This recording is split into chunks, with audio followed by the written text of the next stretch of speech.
Petrol prices are going up. E-bikes are yet another option to avoid traveling by car. It's comfortable and easy. So we were gonna ride them around, talk a lot, enjoy. So welcome to PET Talks episode 3, 4. 4!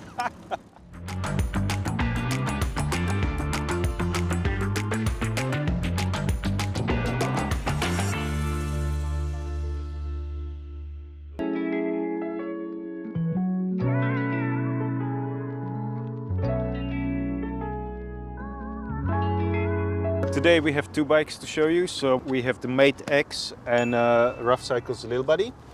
They are both European brands. Mate is originally from Copenhagen in Denmark. They're a very fashionable brand, you know, I'm sure you have seen them around. This is their bigger bike. There's one smaller one as well, which is called Mate City. So that one is quite good commuter, but it's not as powerful. Ruff Cycles is fully made in Europe. Frames are made in Bosnia and Herzegovina. Yeah. Bosnia, and all assembled in Germany. So this is a really good quality frame and really good quality components. A quick run on the specifications on the little body.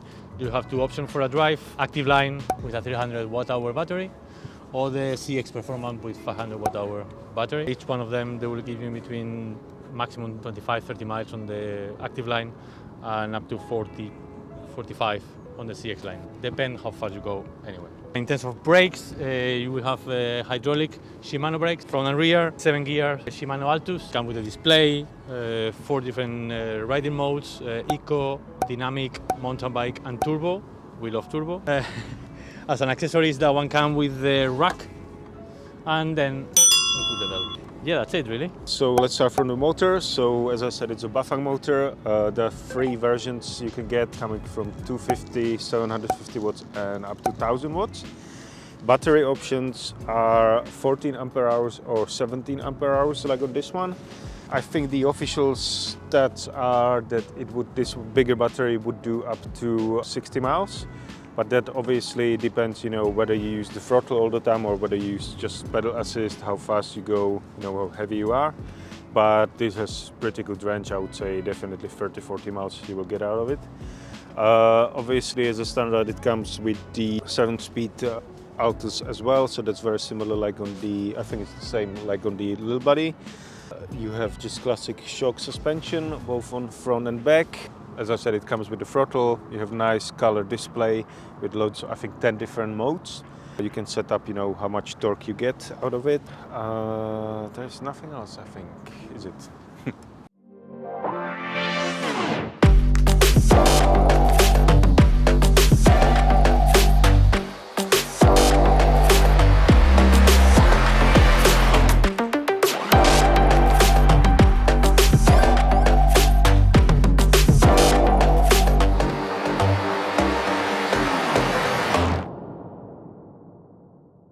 So today also we have Moja with us from Electroheads. I'm sure you know him. So we are gonna go through more technical stuff, opinions, why electric bikes and differences. And yeah, I think that he's gonna give us also a good opinion on these bikes.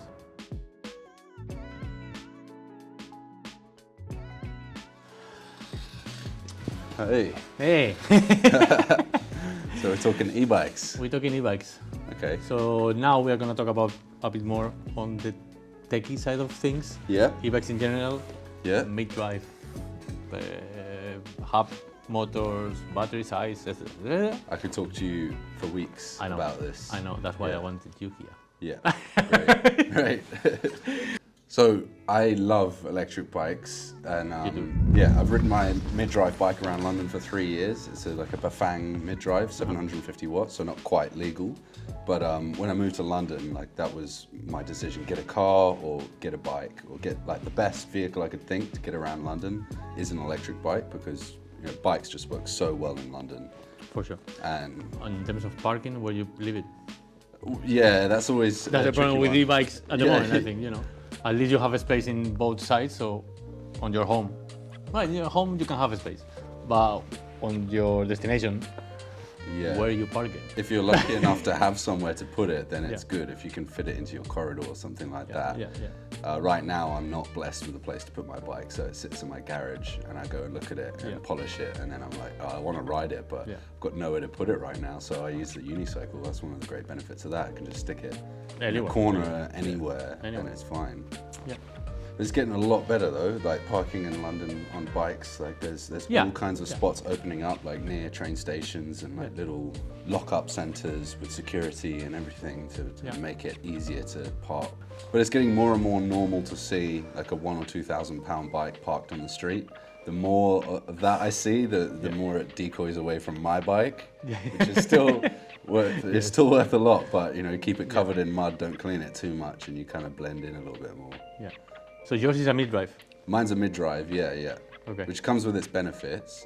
I have to say I spend a lot of time working on the chain and trying to make it, you know, really, everything in the chain has to be pretty well oiled and pretty well maintained for it to run properly. The benefit of the mid-drive is that it's more efficient on the motor. I could get to use the gears, and the weight is right in the perfect position, so the center of gravity of the bike's amazing. Also the feeling, right? When you're riding a bike, even an e-bike, it feels like you are pedaling. You are using a bike. So it's assisting you, helping you, but you feel that you are in a bike. Like if you have motor or throttle, you don't really, you miss a bit this feeling of pedaling really. Yeah, because you have the added weight in the wheels, so it makes for more rolling resistance. And when you're pedaling without using the throttle, you have to turn the motor as well. So like I can turn my bike right down to like the minimum assist setting, and then I can still pedal and it still feels like a normal bike. Or if it dies or like runs out of battery, I can just ride it like a normal bike. Also because all mid-drives are cadence, right? They're a torque sensor. It's not a speed sensor. Well, my one's a speed sensor, not a torque sensor. So the Bafang ones are a bit cheaper in that they just detect it's just on or off, and then you regulate that with the power setting of how much. I like the feeling on the Ruff cycle on the Bosch, well, the only one I tried really mid-drive. Because you really, it's a torque sensor, so you really can apply more torque if you want to get more use from it. So I like this feeling of, you know, I'm in control. It's not just I move a bit and the motor starts working. Yeah, that's a nice feeling. That's the benefit of some of these more advanced systems. You've got that torque sensor, so it's like this marriage of like biomechanical. Correct, So it's a bit. You feel like you are a bionic, really. Yeah. It's an extension of your body.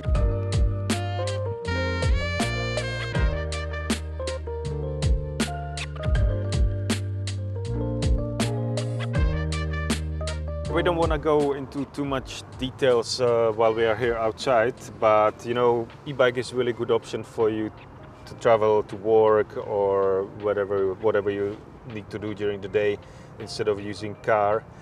With e-bikes you can actually use the cycle to work scheme, which is really good. So I'm not sure if you know how it works, but you can basically apply through your employer. You end up getting a discount because all the monthly payments are taken off your salary before it gets taxed. So after the year, you actually ended up with a couple of £100 discount. You can get up to 41% on the value of the bike, so it's a big chunk.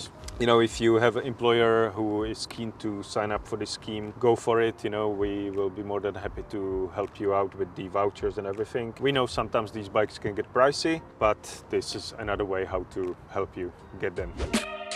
Yours is a mid-drive, but you also have a throttle. Yeah, I have a throttle. That's something on Bafang only, or? Any Bafang system you can add a throttle to. Okay.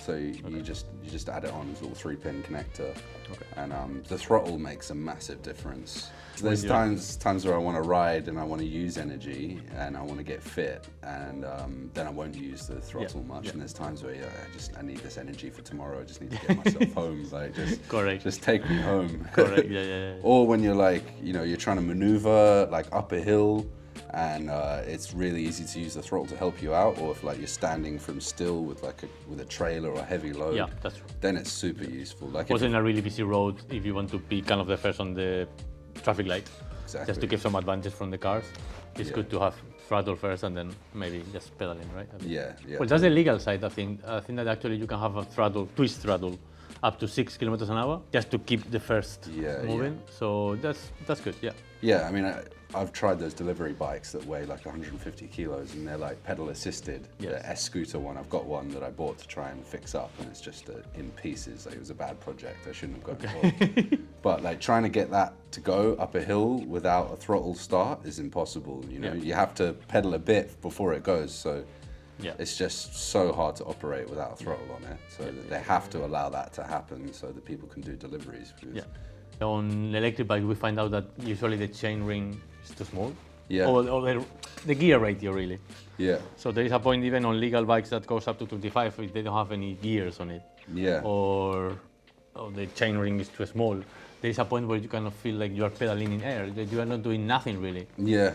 With my mum, I bought her a hub motor electric bike and she loves it, but she's always like, I need it to go faster. Like I'm out pedaling the motor, and like I refuse to upgrade her crank on it because that's as fast as I want my mum going without a helmet. Okay. So I'm like, that's a good speed.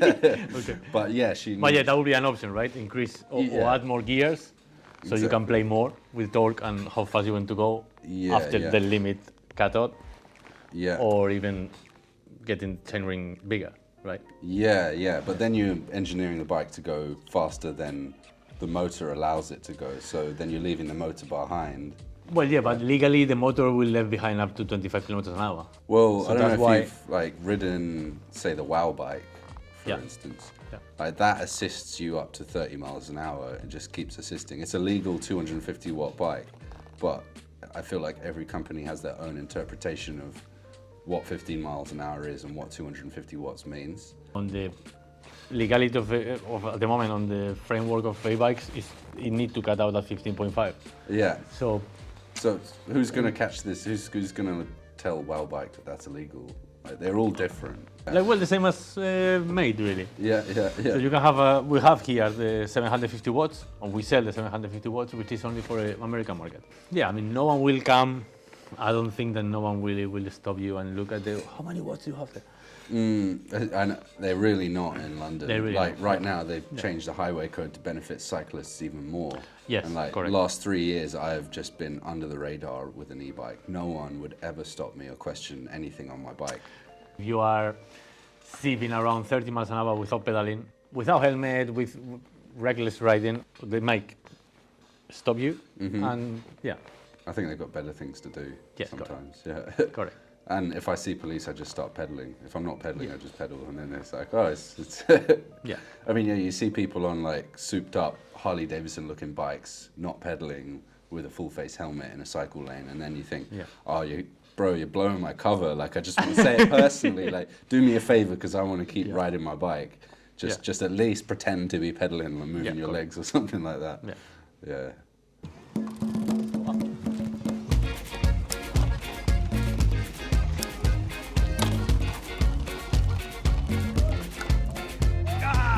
Wrong tires!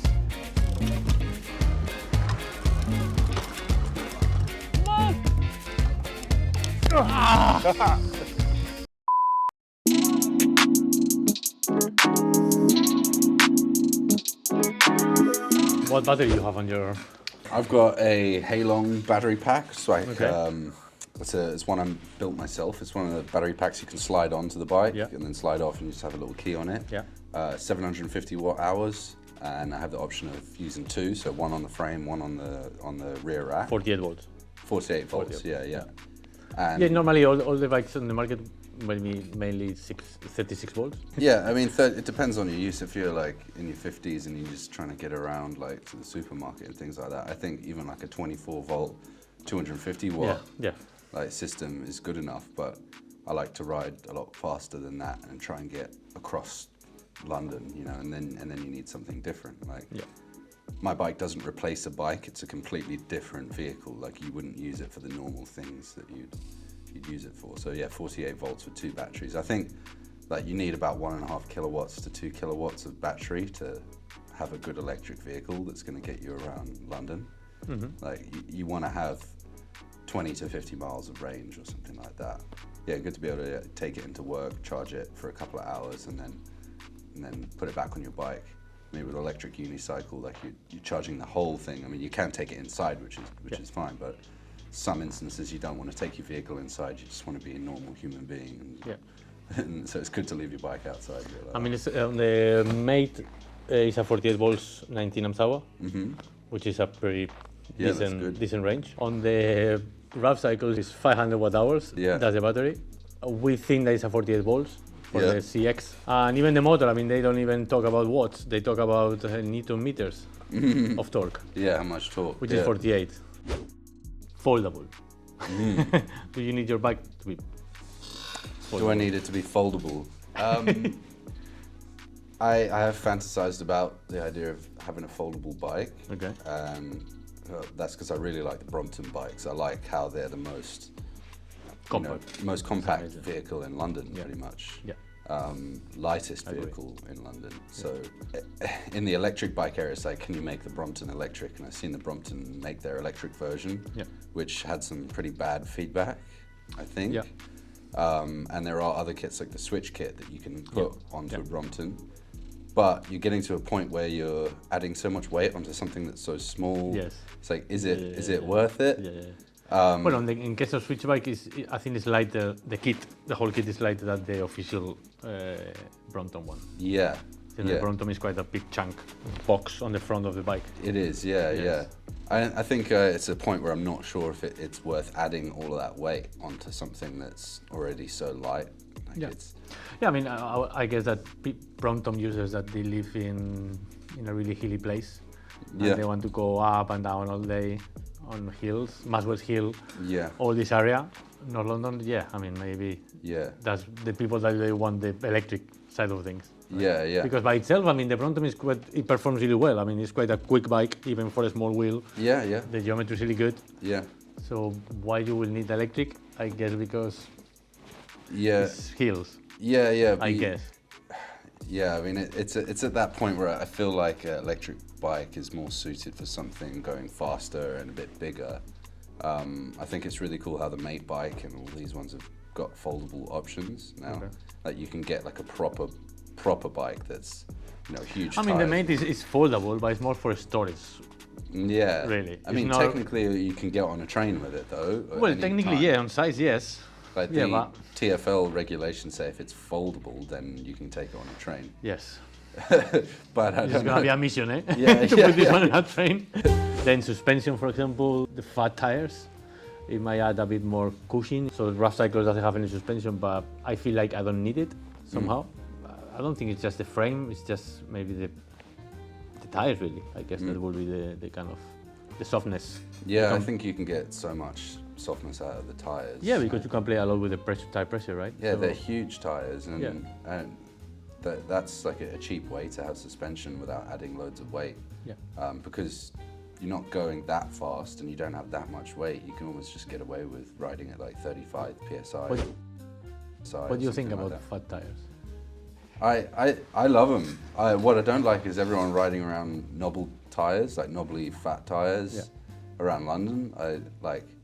It's all about efficiency. It's all about using the minimum amount of energy to get around, especially with like Deliveroo drivers. So what's the point on going from like efficient slick tires to sticking massive like 4-inch knobbled tires and then seeing how many deliveries you can get out of it? I mean, you're going to get half as many deliveries on those tires as you would out of some sort of 1-inch thick, like proper Courier racing tires.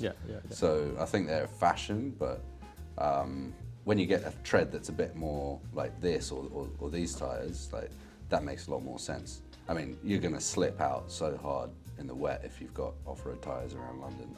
So like, I've had that enough times. So I'm just like, look at even there's a big difference with the Kenda from Mate. And I think, how is the name? Tyron from, it's a big difference on grip. That's how Simon Cowell keeps falling off. Really? Because he likes these kind of bikes, and he recently fell off riding one of these around London with, I think he had off-road tyres on. Oh, really? That's why he came off. So we learned from Simon Cowell.